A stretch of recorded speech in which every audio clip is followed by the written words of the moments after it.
Well, it's early winter up here in central North Dakota, and you can tell today we got plenty of ice to be out here, and we got the first snowstorm of the year. So I'll tell you what, the fishing should be pretty good right in front of this thing.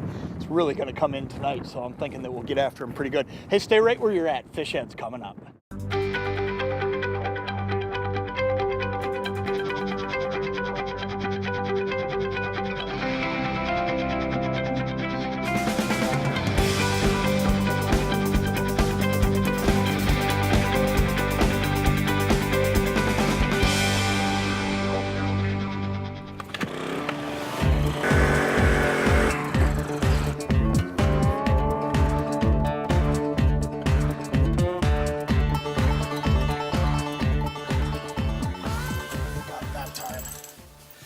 Sometimes the key to catching fish is just slowing down, and I kind of think that what I might have been doing here for part of my morning, jigging a little bit too aggressively.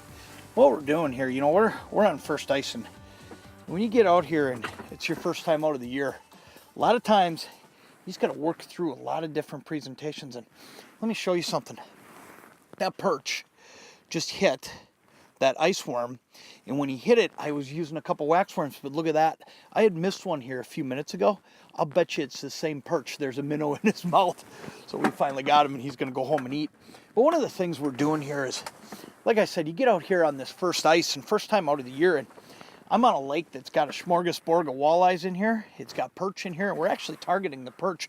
But I'll tell you what, I'll take a couple walleyes for the dinner table if we can get them today. But what you got to do is you got to come out here with the most open mind that you're going to have all year long, because you don't know the mood the fish are in right from the get-go. I mean, the season's just getting going. There's not a lot of reports out there. And what I'm sitting on right now, the bottom line is I'm not sure if I'm going to catch a whole bunch of perch today, or if I'm going to get some walleyes mixed in, or if I'm going to get all walleyes. So what I've done is, I mean, I started with a rattling flyer spoon. I've had a Lindy darter down there, and I've ended up on this Lindy ice worm because what I found out was I got fish to come into me while I was working those aggressive baits, but they weren't biting. So the first thing that I thought was, I'll bet you those are perch, because walleyes should have hit those. And as soon as I switched over to this ice worm, all of a sudden, I'm getting the fish to come off the bottom and do more than look. Now they're starting to bite. But the other thing I'm doing is I'm really slowing down. I'm actually, when I see a fish on the screen, I'm just holding it still and almost just having a little bit of a natural quiver in there. Nothing more than that, because when I jig them aggressively, they just don't seem to be real fired up. Let's see if we can't get us another one here. There's another one on the screen. He's coming up right now. There he is. Ooh, I missed him. Got him.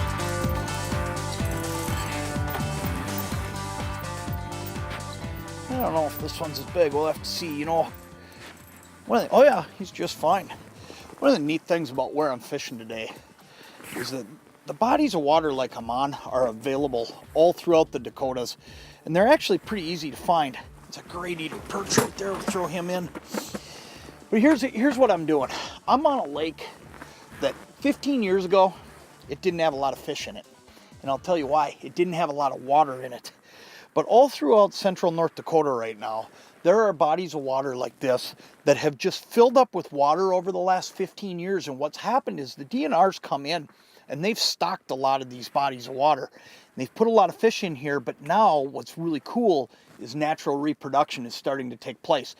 Now, these things are a lot like a bowl, though. You know, there's not a ton of structure out here because, you know, in the old days, some of these lakes were looked at as farm ponds.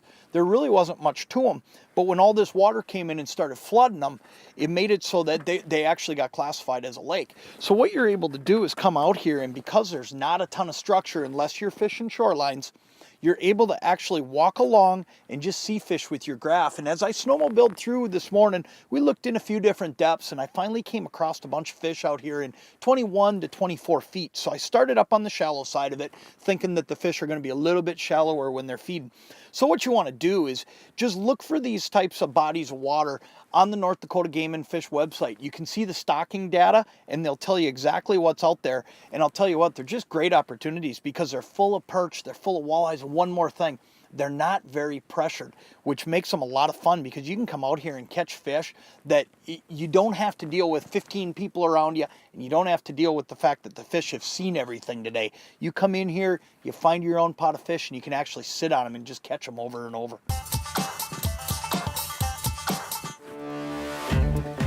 There's one of those bonus walleyes that swims around with these guys. That's a neat thing about fishing jumbos. When you're fishing jumbos, you're usually in the same neighborhood as eater-sized walleyes because they'll feed together. There's no fear there. That's a great addition to that bucket. Got him. You know, one of the keys to catching fish over and over and over is being able to get down there quick. That's another good perch. Go home for dinner. You know, the jig I'm using here in this ice worm, one of the neat things about it is it fishes so heavy I can get back down there quick. I missed this guy a couple times. What happens a lot of times is you pull that jig up away from him, and all of a sudden you set that hook and you may go up 4 or 5 feet. If you don't get right back down to them, what can happen is those fish, they can find something 4 or 5 feet off to the side that's more interesting to them, and they just leave. So you want to be able to get back down there really quick, and this is a great jig for that right there. Hey, we're back on the ice, and it sure is, it's really neat. I mean, it's exciting to be out here this early this year. We're going to have a long ice season, and there's a lot of great fishing in front of us on Fish Ed. So check back with us each week, and we'll bring you an episode from somewhere around the Midwest, and we'll show you where to go and exactly how to catch them. Hey, I'm John Thielen. We'll catch you next time right here on Fish Ed.